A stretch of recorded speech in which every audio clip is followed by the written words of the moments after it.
அன்பர்களே, இன்றைய சிறப்பு நிகழ்ச்சி வாயிலாக உங்களை சந்திப்பதில் நான் மிகுந்த மகிழ்ச்சி அடைகின்றேன். இன்று நம்முடைய நிகழ்ச்சியின் சிறப்பு அழைப்பாளராக தமிழ்நாடு அரசின் தமிழ்நாடு சிறுபான்மையினர் நல ஆணையத்தின் தலைவர் அன்பு அருட்தந்தை ஜோ அருண் சேசா அவர்களை உங்கள் அனைவரின் சார்பாக நிகழ்ச்சிக்கு அன்புடன் வரவேற்கின்றேன். வணக்கம் ஃபாதர். வணக்கம். எப்படி இருக்கீங்க ஃபாதர்?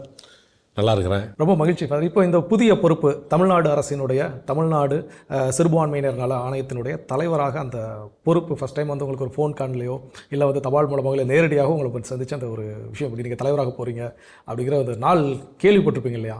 ஸோ அன்னைக்கு நாளினுடைய அந்த மனநிலை எப்படி ஃபாதர் இருந்திருக்கு? ஏன்னா இது நம்ம எதிர்பாராமல் ஒரு சில விஷயங்கள் நடக்கும். அப்போ அப்படிங்கிற இது புதிய பொறுப்பை நாம் ஏற்க இருக்கிறோம் அப்படிங்கிற அன்றைய மனநிலை எப்படி இருந்துச்சு ஃபாதர்?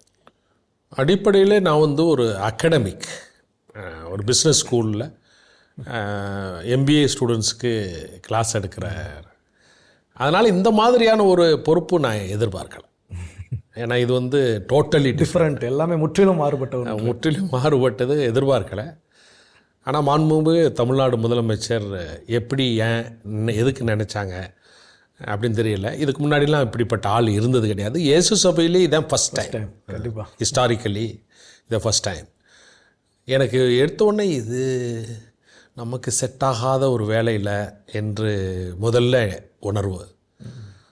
அப்புறம் நான் என்ன வேலை அப்படிங்கிறத தமிழ்நாடு மைனாரிட்டிஸ் ஆக்ட் 2010 அதை எடுத்து படித்து பார்த்தேன்.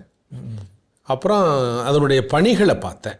தமிழ்நாடு அரசு மாண்புமிகு தமிழ்நாடு முதலமைச்சர் என்ன இந்த மக்களுக்கு செய்கிறாங்க, கல்வி உதவித்தொகை, அதனுடைய என்னென்ன சலுகைகள், என்னென்ன திட்டங்கள், என்னென்ன பாதுகாப்பு, இது வந்து ஒரு அரசியல் சாசன சட்டத்தின்படி சட்டப்பூர்வமான ஒரு ஆணையம் என்கிற போது ஒரு பவர் கிடைக்கிது. we have the power to empower people. So power வந்து not to enjoy dominance, but this is a power we can use this to empower people.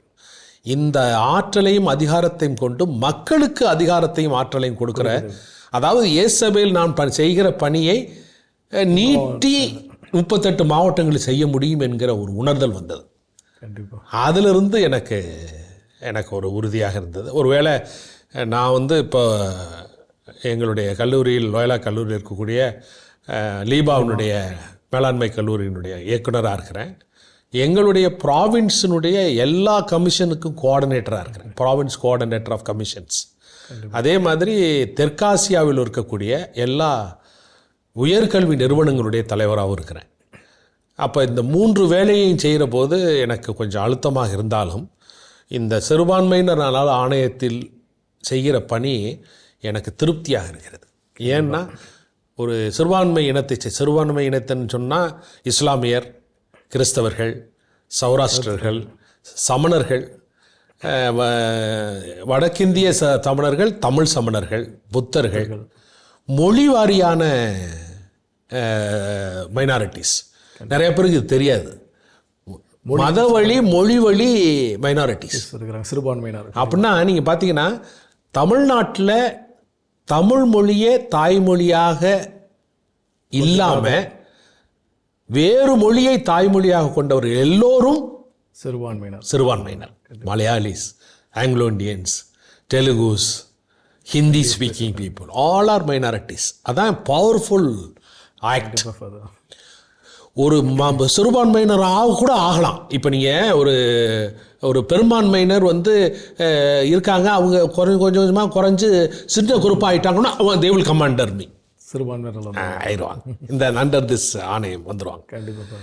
அப்போ இந்த இது எனக்கு உணர்வு வந்து இவ்வளோ பேருக்கு பலன். ஏழை மாணவர்கள், விதவைகள், ஏழ்நிலையில் இருக்கக்கூடிய இஸ்லாமிய சகோதரிகள், கிறிஸ்தவ உபதேசியார்கள், ஆலய பணியாளர்கள், பாடகர்கள், ஆலயத்தில் பாடகர்களுக்கும் உதவி இருக்கிறது. அப்படிங்கும்போது நம்ம ஃபாதராக இருந்து என்ன செய்கிறோமோ அதை வந்து 38 மாவட்டங்களை அரசு பூர்வமாக செய்கிறோமே, ஓகே, அப்போ it is good, I am continuing my work அப்படிங்கிற ஒரு ஃபீலிங்ஸ்.